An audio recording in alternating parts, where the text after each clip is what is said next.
श्री कृष्ण कहते हैं कि गुजरा हुआ वक्त कभी लौट कर नहीं आता और तब हमारे पास पछताने के सिवाय और कुछ नहीं रहता। आप अपने जीवन में समय को कितना महत्व देते हैं? क्या आप अपना हर काम वक्त पर पूरा करते हैं? लोग अक्सर कहते हैं क्या करें, समय ही नहीं मिलता, लेकिन समय का सदुपयोग करने वाले ऐसा कभी नहीं कहते। हम सभी के पास एक दिन में 24 घंटे का ही समय होता है। ये हम पर है कि हम उसका सदुपयोग करते हैं या दुरुपयोग। यदि आप सोचते हैं आप मेहनत बहुत करते हैं पर आप कहीं पहुंच नहीं पा रहे, तो आप सिर्फ एक गलती कर रहे हैं। आप मेहनत बहुत करते हैं पर आपके मन में हार जाने का डर है और ये डर आपको जकड़ रखा है। मेरी मानिए, जो मेहनत आप कर रहे हैं उसे पूरी लगन और ईमानदारी से करते हुए अपने काम पर विश्वास रखिए और हार के बारे में ना सोचकर सिर्फ जीतने के बारे में सोचिए। समय बहुत कीमती है, लेकिन हमें यह बिल्कुल मुफ्त मिलता है। जो लोग समय का सही कीमत जानते हैं वह इसका सही इस्तेमाल करके कामयाबी की ऊंचाइयों को छूते हैं, और जो समय की कदर नहीं करते वो इसे यूं ही बर्बाद करके अपना भविष्य खराब करते हैं। समय का सही उपयोग करके ही अपने सपनों को साकार किया जा सकता है, अपने लक्ष्य तक पहुंचा जा सकता है। प्रकृति और समय कभी किसी के साथ भेदभाव नहीं करते। हवा, पानी, मौसम, दिन रात, ये सब हम सब के लिए हमेशा एक जैसे रहते हैं। अमीर व्यक्ति के लिए सूरज पूरब की बजाय पश्चिम से नहीं उगता, यह बरसात किसी की उम्र या हैसियत देखकर उस पर कम या ज्यादा नहीं बरसती है। अमीर, गरीब, बच्चे, बूढ़े, सभी के लिए समय एक जैसा रहता है। हाँ, समय का सही उपयोग ना करके या समय को व्यर्थ गवाकर हम अपना भविष्य जरूर खराब कर देते हैं। यदि आज हम समय की कद्र करेंगे तभी समय कल हमारी कद्र करेगा। हम आज जो भी हैं, जहां भी हैं, उसके लिए हम खुद जिम्मेदार हैं, क्योंकि हमने अपने अतीत में जो मेहनत की है, हमारा वर्तमान उस मेहनत का ही नतीजा है। हमारा आज की मेहनत हमारा भविष्य तय करती है। अतः समय की कीमत समझकर उसका सही उपयोग करना बहुत जरूरी है। समय का सही इस्तेमाल करके देखिए, यह हमेशा स्वस्थ और समृद्ध बनाए रखेगा। आप समय का सिर्फ एक ही बार इस्तेमाल कर सकते हैं, क्योंकि गुजरा हुआ वक्त कभी लौट कर नहीं आता, यानी हम समय को रिसाइकल नहीं कर सकते। अतः कभी ये ना कहें कि ये काम अगली बार करेंगे। हो सकता है अगली बार आप वक्त गवा चुके हो और गुजरा हुआ वक्त आपसे कहे अब बहुत देरी हो चुकी है। यदि आप किसी को वाकई कुछ देना चाहते हैं तो उसे अपना वक्त दीजिए, क्योंकि साथ गुजारा हुआ वक्त अपने साथ खूबसूरत यादें सजा लेता है।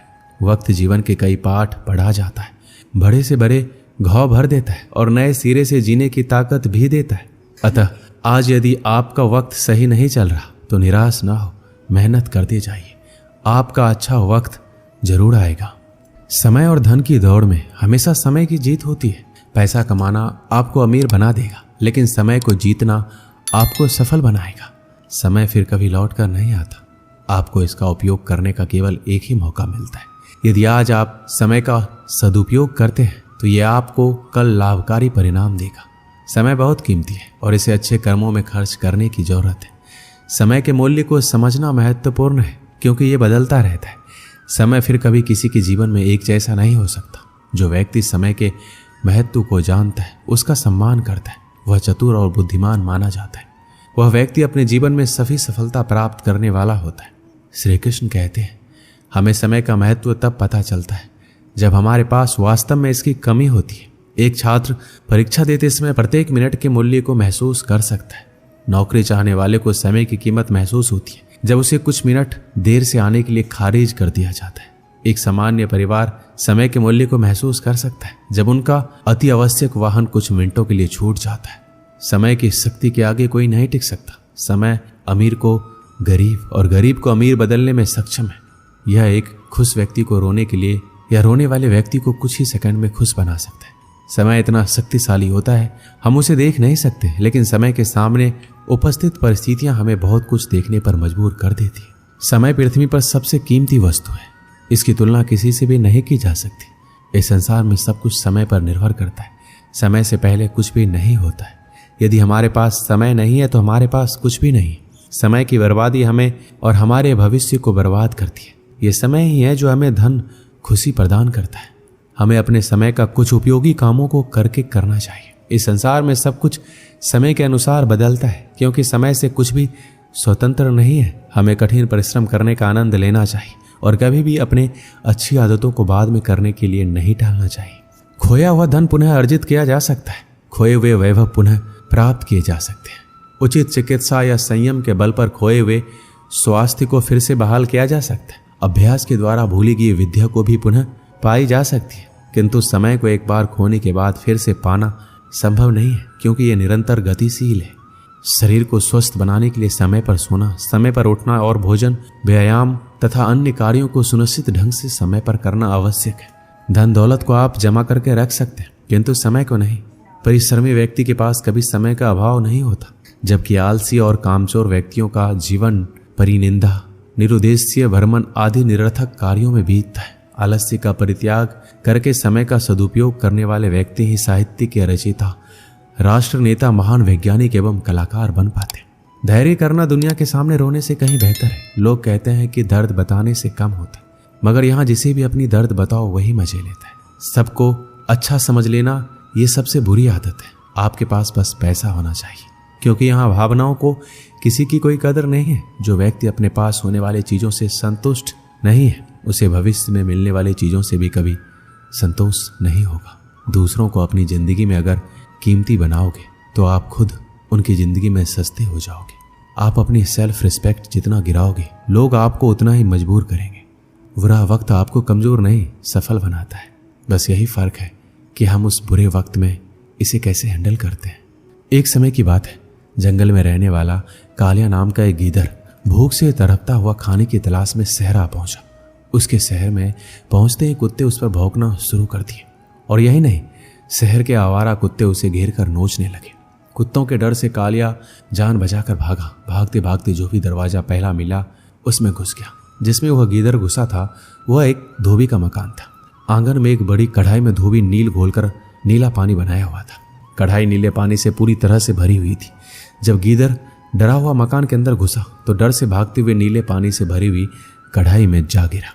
वहां से निकला तो उसका रंग ही बदल गया था। वह बिल्कुल नीले रंग का हो गया था। नीले रंग में रंगा हुआ कालिया जब जंगल में पहुंचा तो जंगल में रहने वाले सभी जानवर उसे देखकर आश्चर्य में पड़ गए, क्योंकि उन्होंने आज तक इस रंग का जानवर नहीं देखा था।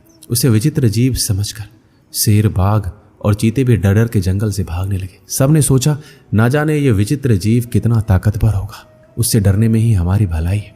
जब कालिया ने सभी जानवरों को जंगल से डरकर भागते हुए देखा तो उसने उन्हें बुलाकर बोला, तुम मुझसे क्यों डर रहे हो? मैं तुम्हारी सुरक्षा के लिए आया हूँ। त्रिलोक के राजा ब्रह्मा ने आज ही मुझे बुलाकर कहा था, आजकल चौपाइयों का कोई राजा नहीं है, सिंह और मृगादि सब राजाहीन है। आज मैं तुम्हें उनका राजा बनाकर भेजता हूँ। तू वहां जाकर सबकी रक्षा कर, इसलिए मैं यहाँ आया हूँ। मेरी छत्र छाया में सब आनंद से रहेंगे। मेरा नाम मान सिंह राजा है।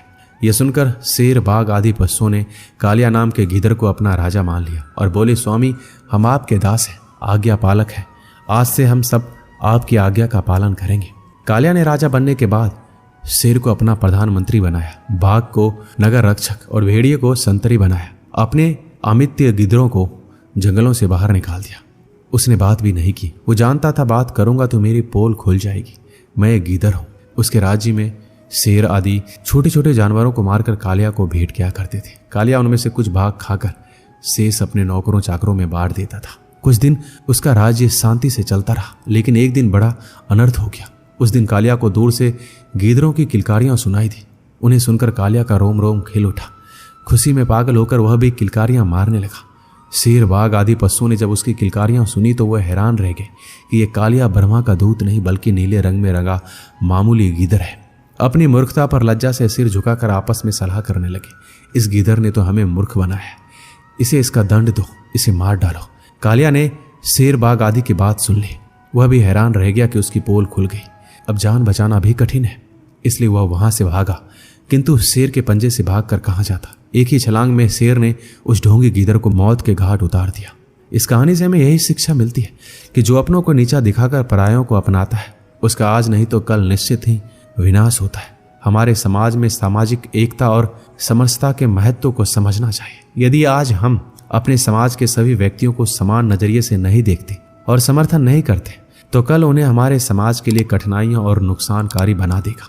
इसलिए हमें अपने समाज में सभी का सम्मान करना और सहयोग करना चाहिए ताकि समृद्ध और संगठित समाज बना रहे। दोस्तों, इस वीडियो में बस इतना ही। मिलते हैं अगली वीडियो में। अपना ख्याल रखिएगा। धन्यवाद। जय श्री कृष्ण।